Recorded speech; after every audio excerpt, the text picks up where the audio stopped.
Chicago. This is Racine. Ooh, excuse me, coming up to 87th Street. 87th to Racine. And it's, you see a little snow on the ground. You know, we're taping this in February 8th, 2007. No, what am I saying? 2010. What am I talking about? 2010. And they say it's gonna snow. They talking about 6 to 10 inches of snow tonight. I'm losing my mind. Snow is coming. All right, in spite of all the snow, we love Chicago because Chicago is home. Sweet home Chicago. You see, this is 87th Street. This is Elizabeth. Next street is Troop. See, 87th means it's 87 blocks from Madison. You know, Madison is the north-south dividing line of Chicago. So we're 87 blocks south of Madison, which is, you know, downtown or whatever. You know what I'm saying?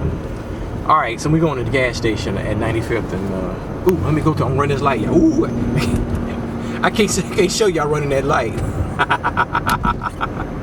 Why they run the light? I just had to go through the yellow fast. But you gotta be, see, it's a yellow light up here, y'all, but the point is that I can't run the yellow up here because I'm scared because they got the cameras. See, the mayor daily got these cameras everywhere, and, you know, we don't want to, you know, we don't want to run the light. See, them little bungalows, well, they big bungalows.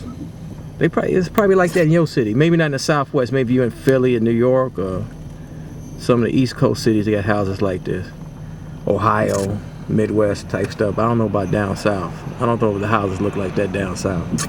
That's in Chicago. You don't see much of it. There's a church right there. Church. See, that's the cameras. See them the cameras. Where they at? There they go. Them black boxes where they had the cameras. Look at that. They take your picture when they say, I ain't gonna run that light. See. I could have gone through it, but I ain't gonna run the light because they'll flash the camera, then you know, and then you in bad shape. This is 87th Street. It is 87th Street. All right, there we go. All right, made that turn, and now we're on Ashland. Ashland is 1600 West. I mean, it's 16 blocks from State Street. So we're 16 blocks west of State Street. State Street is an east-west divide line. Chicago. This is the real Chicago, y'all. Now, we love Chicago because Chicago is home. I've been here for 47 years, since 1962. And when the older people, the people that's a tad older, to me, they remember when this block right here, Ashland, this street Ashland, out here on 87th and Ashland, 83rd and Ashland, they knew when white folks lived here. This was the dividing line, the racial dividing line, Ashland Avenue.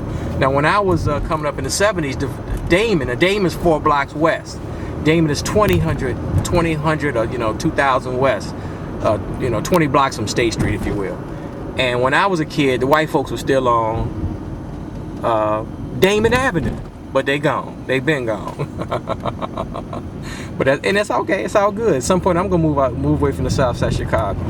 And maybe African Americans will buy my house, or maybe the Latino community, which is continuing to, you know, become larger. They may buy my house. Who knows? Okay, but the bottom line is that in our neighborhoods, it's okay, it's nice, but it could be better. And the main problem is a values problem. And back in the day, when it was segregated, when Ashland was a divide line between blacks and whites. African Americans had to. We were Negroes and coloreds and whatever back then. We weren't African American when I was a kid. We had to live with each other. Our doctors, our lawyers, and bourgeoisie. Everybody had to live together pretty much in a town like Chicago, maybe your town too. But with integration, assimilation, our best and brightest have moved away. And then really, I don't blame them. If I had made more money, I would have moved away too. Okay, but that's how it is. That's the jewel. That's the grocery store jewel. And but it was a Blockbuster store here. They knocked the Blockbuster down and put this Harris Bank over there, Walgreens over there, Walgreens everywhere. Let me go get this gas, and then we'll continue talking about segregation, assimilation. But our best and brightest moved away, and then left the rest of us in the lurch. Okay. Ooh, see that? I don't know if you can see that. I'm going outside. Let me go right out the window. See that building? The Third Baptist Church. Let me zoom in. Third Baptist Church. See, when I was a kid, that was like the Beverly Theater. It was like it was a movie house. It was a beautiful theater. I saw my mother took us my brothers to Disney movies there back in the day. Now it's been a church for years now, maybe 20 years more. A church, of course. That's the currency exchange, you know. They don't have that in your neighborhood. In Chicago, curfew chains everywhere. We'll talk about that later, maybe. Like I said, took a little break to get the gas.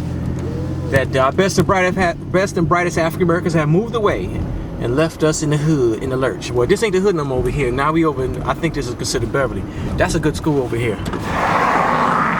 Vanderpool's a good school, but it's small. Not too many students can get up in there. And man, I really should turn right here. Now I'm trapped. We in Beverly. When I was a kid coming up in the 1970s, Beverly was all white and all right. It was all white. And most of the European Americans, a lot of them are Irish. A lot of them have left. Not all of them. A lot of them are still, certain parts of Beverly. But a lot of them have left. That's the new library they built. They built a lot of new libraries here in Chicago, and that's one of them, right there, Damon. And I can take you to Reverend Wright's old house. He was living over here. Reverend Wright, but I think he's since moved to the suburbs. Long story. The great Reverend Wright from Trinity Church, Barack Obama's old church. All right, I don't want to film too much. This is Beverly. Now, the point is, I'm trying to say that this neighborhood is held up quite well. I got to shut down the camera. People think I'm a spy or something. Hold on. All right, I'm back. Now, Beverly neighborhood has held up quite well over the years. A lot of African Americans have moved into this part of Beverly. If I had a little bit more money, I would move too, because it's a tad nicer than my neighborhood. And of course, we all know there's a direct correlation, in most cases, not all cases, between income and education, or education and income. It's only about two really, really nice neighborhoods in Chicago, on the south side of Chicago. I mean, well, there are some nice ones, but the two nicest ones, if you will, and some will debate me, but I'm just, this is my opinion. It's the Beverly neighborhood, and also, of course, Hyde Park, where Barack Obama's house is. So I think Barack and Michelle gonna sell that house. I don't think they're gonna come back to Hyde Park when they're done. I don't know. They probably get a condominium downtown or something more secure. But the Beverly neighborhood is held up quite well. And and the bottom line, it's a direct correlation between income and education. Yes, you need jobs and all that kind of stuff, but and then after income, education, it's values.